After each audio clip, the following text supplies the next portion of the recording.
G'day, Hey, Nick. Hello, listeners. every time, every time. All right, Warwick. You're probably the coolest person in my life. God, that's a stretch, but anyway, we'll go with it. Oh, that's really, I don't believe you now. No, well, I'm trying to put it out there for the joke of the episode. So, are you ready? Okay, I'm ready. Which of Santa's friends do you believe is the most chill? No. Jack Frost. Oh, dear. Welcome to the Tradies in Business podcast with your hosts Warwick Bidwell and Nicole Cox.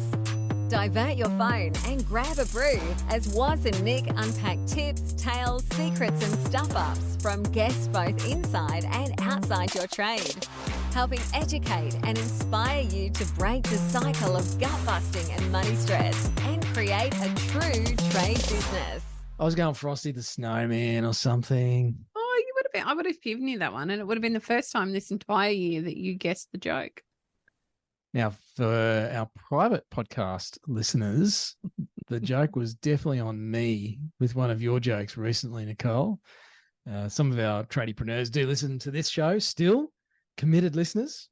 But yes, I really struggled with one of your jokes a few weeks ago, Nick. So I'm a bit wary. Context around that. I'm a bit wary. It's not that my joke was bad. It was that it caught you out big time and you had no idea what the joke was until it finally landed. Mental blank. I don't know what was going on there. Anywho, AI can fix that. It can. Until it knows most of my jokes. That's my attempt at segueing into today's episode, which is not exactly about AI, although I think we're going to be talking more about this as 2024 unfolds as well, especially for you, our trade business listeners. There are many ways that you can use it in your business, and I suspect we're going to learn about some of those today with our guest, Tony Van Eyck from Birdeye. Welcome to the podcast, mate. Thanks very much for having me. No worries. I realised I should have come up with some sort of joke about a bird, so it was kind of topical. But anyway, I've obviously let that pass me by, haven't I? Well, I think bird's eye and deep fried chips, but we're not talking about chips or seagulls today, are we, Tony? That's right. A lot of our customers, when people first hear the word bird eye, they ask us if that's bird's eye, and they're kind of a little bit concerned why bird's eye is calling them. That's a product recall. Yeah, there was some plastic in our bag of deep fried wedges. So who is Birdeye, Tony, first and foremost? Then we can dig into who Tony Van Eyck is. Yeah, look, Birdeye, we're actually the world's leading online reputation and customer experience platform. So we work with, just over 130,000 local brands and businesses now. And, a large majority of those are actually in the trades and services space. Of course. I mean, trades and services is one of the biggest sectors within the economy. It's just, I don't think a lot of people realize that. Most businesses are service businesses.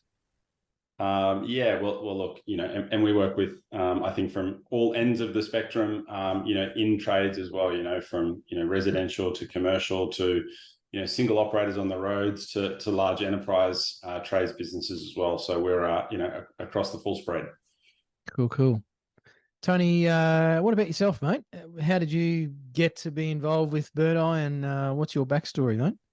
Yeah, my story working with Birdeye is probably a little bit different to most, actually. So, before my time at Birdeye, I actually founded and built a company that is, I guess, of a similar nature, if you will. And, that business was at a stage where we were, really looking to grow to the next level. And, we probably had, 100 staff or so.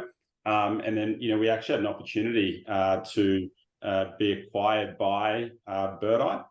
So our team actually, merged to become, part of Birdeye. And, the reason that we, chose to do that is when we were looking at, who actually has the best product in the world, in our space, that was certainly Birdeye. So yeah, probably a little bit of a different, path to most people. Wow. So a big fish got swallowed by an even bigger fish. Yeah, that's a good way of looking at it. We would say went into some sort of partnership instead of being eaten, but yeah. Sorry, mate. Certainly, it's cut you off at the knees, Tony. But I'm sure there was some dollar signs in front of the being eaten part. it was, look, it's actually been a great outcome for, everyone involved. Nice. Tony, what were you doing before you were building that amazing company that was partnered up to Birdeye? Well, if you want an even more untraditional, path to that, I actually, before that,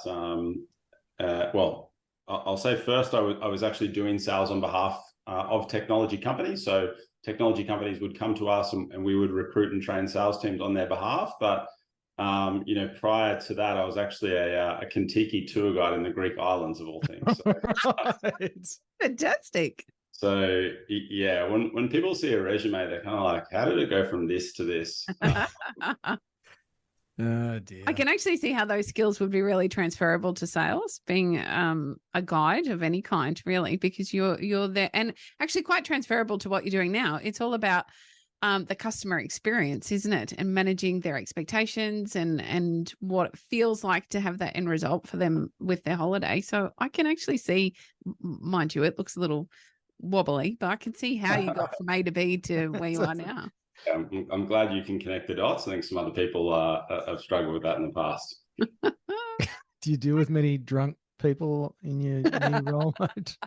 Hangovers? Yeah, look, it's certainly not the number of them that I'm used to. That's for sure in my previous life. Like herding cats. Although you could argue that, running a 100+ employee organization could feel a bit like trying to get 75 hangovers onto a bus on time for the next legal journey. There's more similarities than you'd believe, actually. So I can create an analogy out of anything, Tony. So as a lover of analogies, I'm very supportive of that. So don't worry. Nice. Oh no, I got two of you on the one podcast. It's gonna be a long episode, listeners. Dear. So I guess in looking at what Birdeye does and some of the essence of what they talk about, this whole thing of reputation management, I think a lot of trade businesses overlook this when it comes to part of their marketing.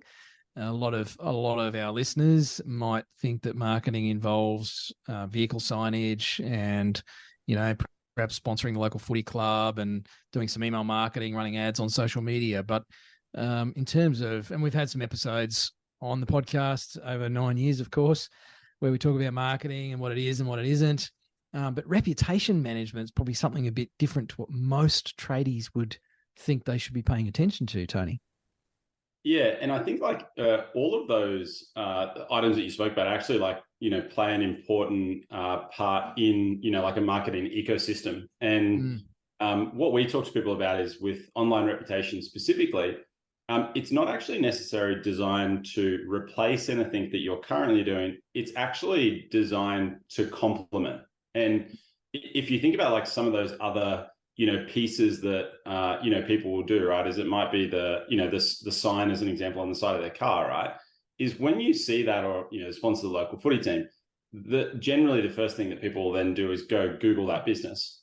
And if you've seen the sign or you've seen the sponsorship as an example, but then you go to Google and you read either A, they don't have any reviews, or B, unfortunately, if you don't pay attention to your online reputation, you're a lot more likely to get negative reviews than you are positive. So sometimes if people don't have any strategy for reputation, they might only have 4 or 5 reviews online, but those 4 or 5 reviews could be negative.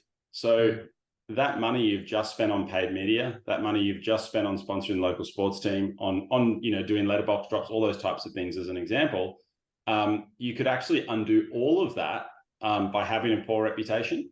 And then on the opposite side of that is if you're going to spend significant amount of money in other forms of marketing, you could actually double down on it, because people go, okay, I saw you sponsored the local sports team. That's one. But then I've also just read their 200 or 300, Google reviews. So now it's there's no doubt I'm going to call that, particular business. And I just think although reviews are important in all industries, I don't know if I can think of one that's more important than trades, because in so many cases you're going to someone's home, it's the most important part of people's life. And if you think where reputation is going to matter, I can't think of an area more important than if someone's going to come to my home, I want to make sure they're a trustworthy person, great business, etc. Only one other area I always check the reviews for, and that's my doctors. And generally, they don't have any reviews. They could do with a lot of reputation management, that's for sure. So, but you still do the old fashioned thing of word of mouth, right? I seek out my friendship base in the area that I'm in, and so I'm thinking about going to this particular doctor or surgeon or whatever. What's your feedback? What's your experience has been like, or what have you heard? And so this is, I guess, Birdeye, the idea of Birdeye is that we are ramping that up in a way that becomes digital and somewhat controllable. Yeah. And look, word of mouth, if you think about the most effective, form of marketing, I don't think you'll find a better one than word of mouth, right? But once again, it's word of mouth, then potentially into that, online reputation. And although online reputation is I'll call it our core product where most people know about us and where most people come to us, we actually have a product called Referrals, which is essentially a digital word of mouth product where instead of, most people have things like referral codes and stuff like that they'll have set up. But the problem is, how do you actually track who shares your referrals? And then from those referrals, what customers come from that? So we have a part of our platform closes the loop on that. And we talk about it being like a modern day word of mouth advertising solution, because it is so powerful, but you can also kind of supercharge it, if you will, with, a little bit of digital magic. So Tony, can you give us a broad overview of what Birdeye does? Because there's quite a few, what am I going to call them? Ideas that you work towards. So there's a few applications that Birdeye can be practical for. Yeah, I think when people go on our website and they look at the product page, it can be quite overwhelming. We have a lot of different, products that we offer. But if we were to think about traditionally, what do we do and how do we help trades businesses? If you think about the Birdeye, platform as a whole, it's designed to help businesses attract potential customers that are looking for the products or services you offer, right? So if we think about, maybe I'm a local plumber as an example, I'll most likely want to get jobs around my, geographical region that I operate in. So the first part of our platform is designed to put you in front of as many of those people that are searching for those services as possible. And predominantly, that is on Google Maps, will be our predominant area that we help people in that region. So that's kind of the first start. And we talk about that as the attract module of our product. The second module of our services is, how do we help you convert as many of those searches or potential prospects into actual paying customers? And that's where things like the reviews come in. So we say, if they find you, they're most likely going to read your reviews. If you've got great reviews, the next thing that's going to happen is they're most likely going to visit your website. So what we then do is we then use AI-based chatbots or live chat to help you convert as many of those potential visitors into customers as possible. And then the final piece of our platform, we talk about this as engage and delight, is once you've got a customer, how do you actually provide the best possible experience for them? So is it easy or hard to book with your business, as an example? After you've finished the job, what's the experience like to pay? Is it frictionless, as an example, or is it, you sending me an invoice via email? And then post that, how do we actually follow up after the service with the idea of either getting repeat business off you, or if not repeat business, how would we potentially generate a referral from you? So the actual platform itself, although there is lots of different, modules and parts of the product, depending on how your business operates, what size of the business you are, etc., it's essentially in those four modules, which is attract, convert, engage, and delight are the four modules of what we would help people with. Tony, there's lots of standalone systems that are doing parts of what you're talking about here. What's the advantage of utilizing a system that can do all of it for you? Yeah, I think, and there's two parts to that question. So our platform is designed to be all in one, and that's positive from two areas. So one is vendor consolidation. So instead of paying multiple vendors to do the same thing, you can pay one, and you normally get some, cost efficiencies there. So that will be the first place. The second thing is, and I think probably most business owners, and myself included as well, could say they're guilty of this, is buying software and then not actually using it. Because you kind of like forget, because you've got so many different like subscriptions and services. It's like, oh, I've got a little bit here, a little bit here. So like you can underutilize it. And then the other final piece about, Birdeye specifically is, one of the things that we really pride ourselves on is the number of integrations that we also have with really common, job management systems. So like a really common one for us is like a business like ServiceMate as an example. So we have a lot of our clients that use ServiceMate. Birdeye natively integrates with ServiceMate. So they're already doing the work in ServiceMate. So they don't actually have to think. If they press job complete in ServiceMate, it then connects directly to Birdeye. And then that process, kind of starts. So like all in one is one, but also the advantage is having systems that, integrate. And no difference if you use like a Xero or a MyOb as an example. We also have direct integrations with those as well. Is this something, because it all sounds to me, I'm thinking about every tradie that I know, and they're busy at the end of the day and they've just run into the house and they're feeling stressed and overwhelmed. There's another 100 things to do. This sounds great. They're listening to the podcast and they think, wow, what a fantastic idea. And how on earth am I going to implement that into my business? Is this hard to do? Or is it something that is A, either really simple, or B, you have a system that helps them set it up in a very easy way? Yeah. So most, software companies today, I think they'll do a self-onboarding process, right? So you buy a piece of software, you can watch video tutorials and things like that. And then it's normally up to you, right? That's the whole model, software as a service. The difference is with us, if a client does sign up to our software, is there isn't a fair bit of work in the initial setup, but that's actually done one-on-one with an onboard and implementation specialist. And it's normally done over about 3 to 4 hours over the course of their first 2 weeks using the platform. So we have someone that sets up and integrates the platform for them. We then have someone that teaches them how to use the platform. And then the third is we have someone that goes, and it's the same person that then goes through like, specific use cases for them on how they're going to use it. So depending on like what modules of the platform, people use, some of it is, set up and forget, where you don't actually have to do anything. And then secondly is like, if you are a business today that's already using an existing, job management system, a lot of the processes, once it's set up, is entirely automated.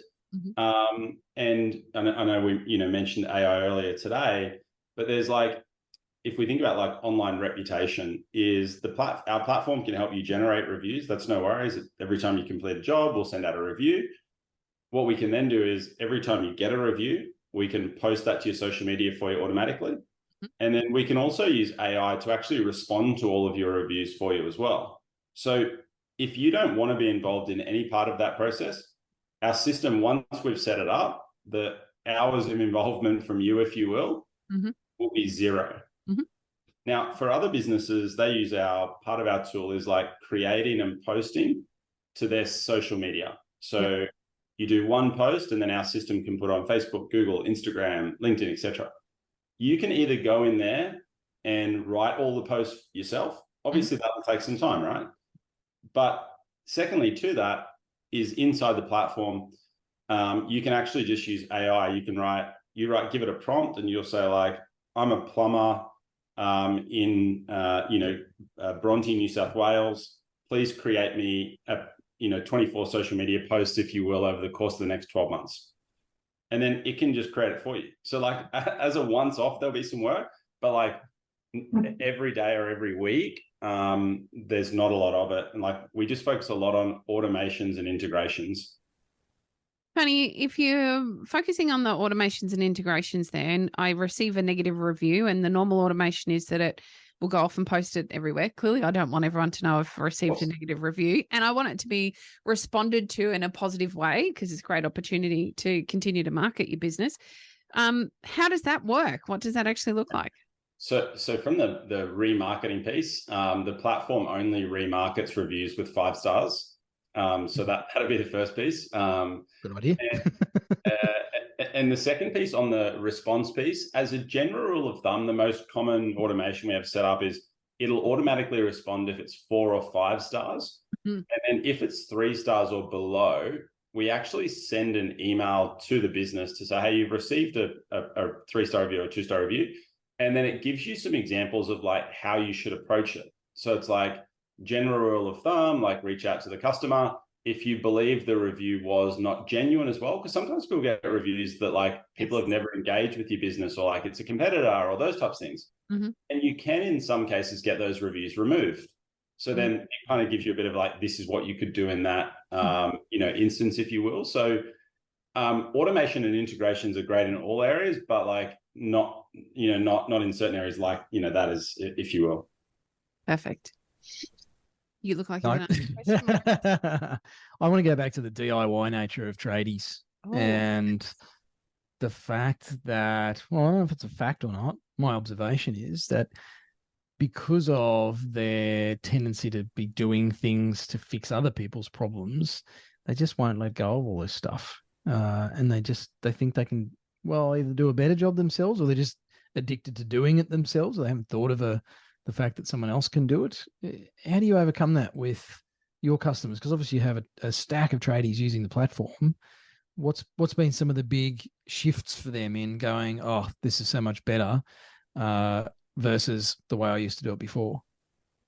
Yeah, well, I would firstly say we can't change everyone because there are some businesses, as that are stuck in the I'll say the dark ages a little bit, where I just go like, they're not going to embrace technology. And I'll give you a good example. Actually, I just finished a renovation at my house. I tradespeople on 2 opposite ends of the spectrum. I had one tradesperson, which was a painter that, to be fair, did come from a personal recommendation.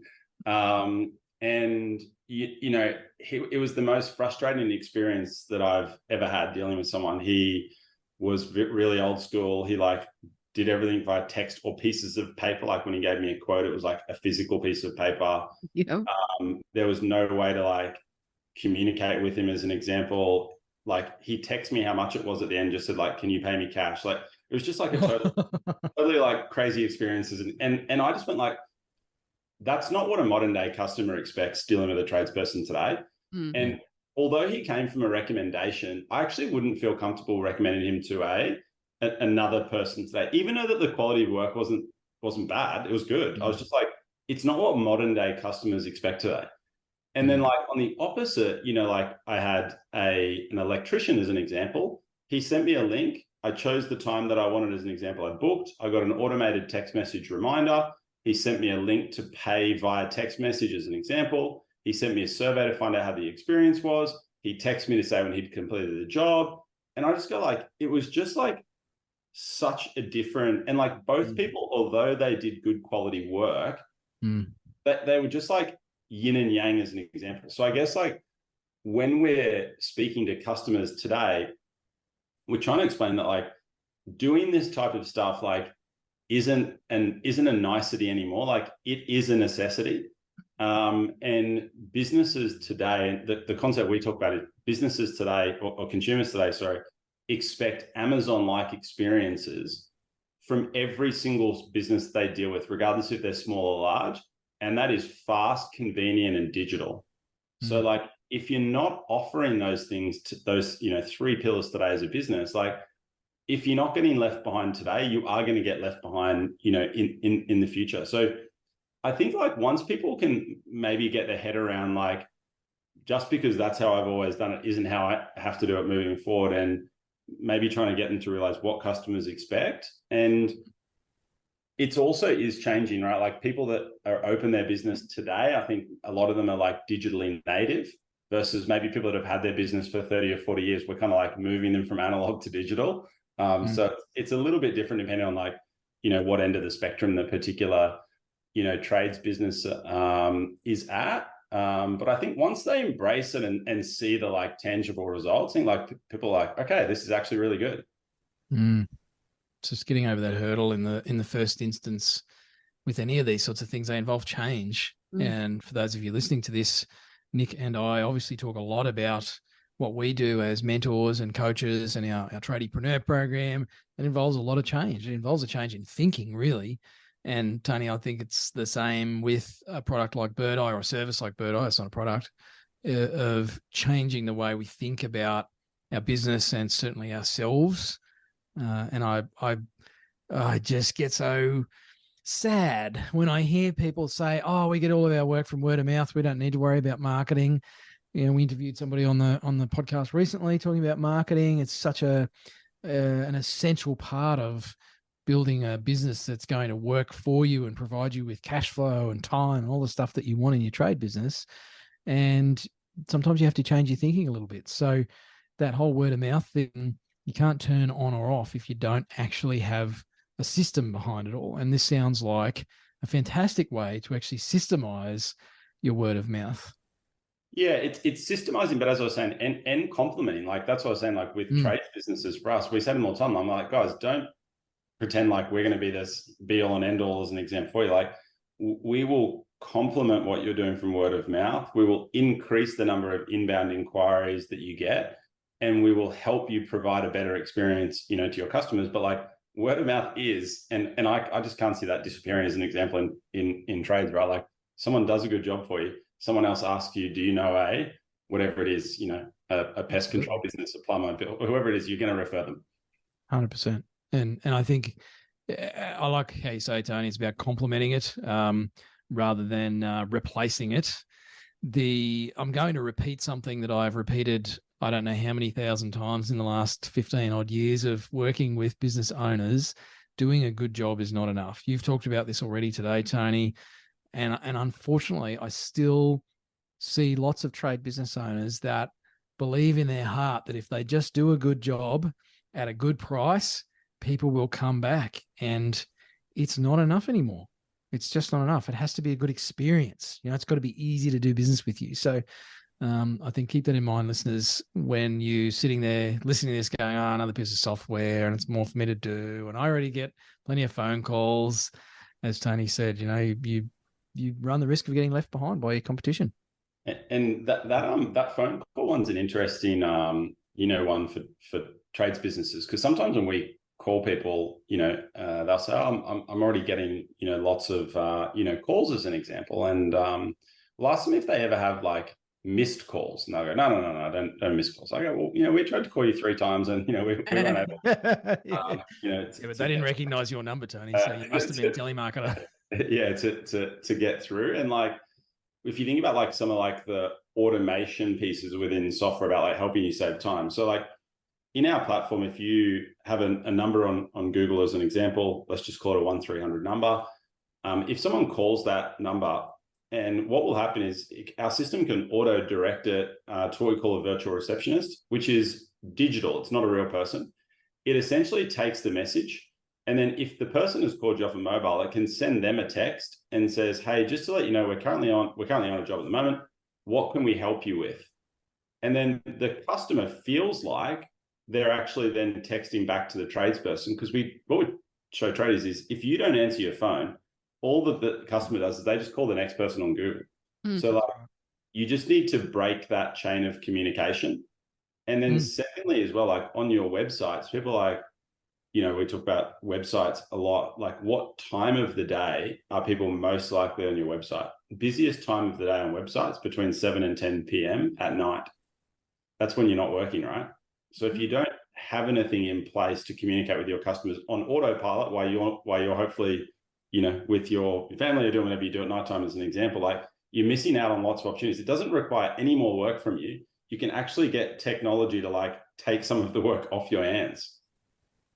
I think it's really important for those of you that are listening to understand that these structures and systems are already out there in the marketplace for your clients. So they're experiencing it when they ring Telstra. They're experiencing it when they're navigating their way through their insurance companies, or there's 100 different ways that they're already experiencing this. And so they're coming to expect it. It's not abnormal now. I understand that there can be a fear around the uptake on some of these services where we do rely on AI and other systems to be in place for us to do that heavy lifting. so often we hear back, yeah, but it's not a real person, or won't they know? Yeah, they probably will, but you know what? They're so conditioned to that's what's going to happen, and they really want that immediate response. Otherwise, they're going to move on to the next person. How many times have you had a Facebook message in the middle of the night because somebody has an urgent need and they need to communicate with you now because they're going to be asleep when you wake up in the morning? Doesn't mean that you need to be the person handling that response anymore. So I just think it's really important to understand that, yes, I'm sure there's some fear around taking on these digital solutions, and we're being conditioned to consume these solutions elsewhere. It may as well be you on the forefront doing it for your trades business now and trying to reduce some of that load that you are currently carrying. I think texting's a big one that we hear from, trades businesses as like a bit of a resistance or concern sometimes. They're like, I don't want to text with my, customers, because especially if they were from a certain, age demographic, they're just like, everyone's so used to picking up the phones. But like, if anyone today has, like teenage kids as an example, and you ask them like, when was the last time you called your friends versus when was the last time you text them? They probably sent 13 texts that day and have never called them on the phone. It's like, people actually just prefer text message as a form of communication today. And like, we have lots of studies to show, like, if you can offer text message as a form of communication, customers prefer it. But it's just like, even if maybe you as the owner is like, but I prefer to speak to people on the phone. I go, yeah, but it's not what you want. It's what your customers want today. And they want a text. You listening to this are not your customer. No. So using myself as a judge of what tradies and business customers want is a terrible idea, because I'm not tradies and business customer. And I text my wife all the time. I prefer it.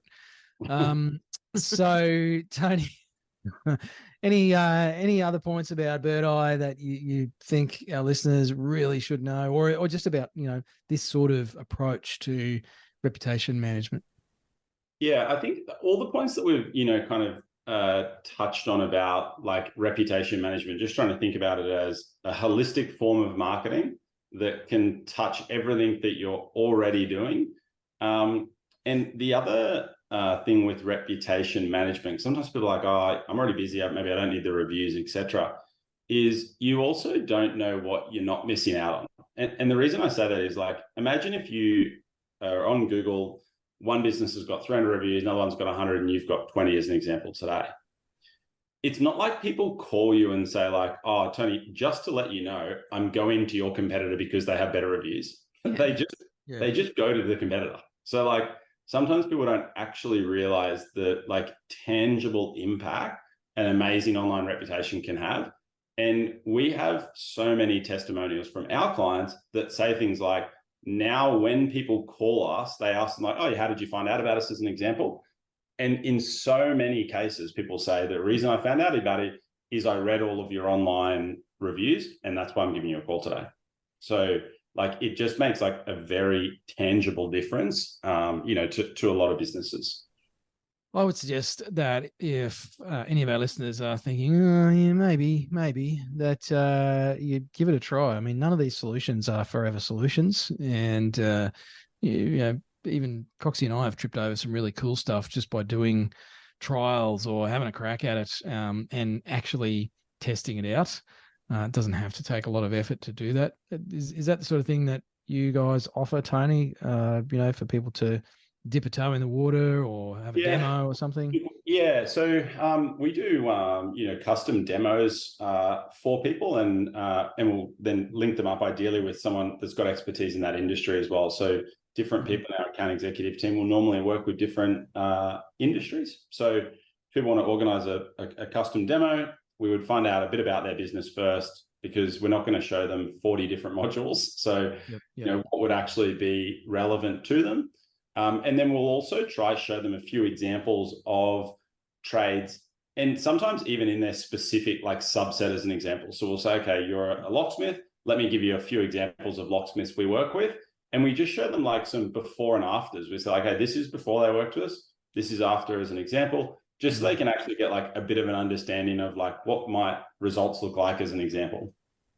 Nice.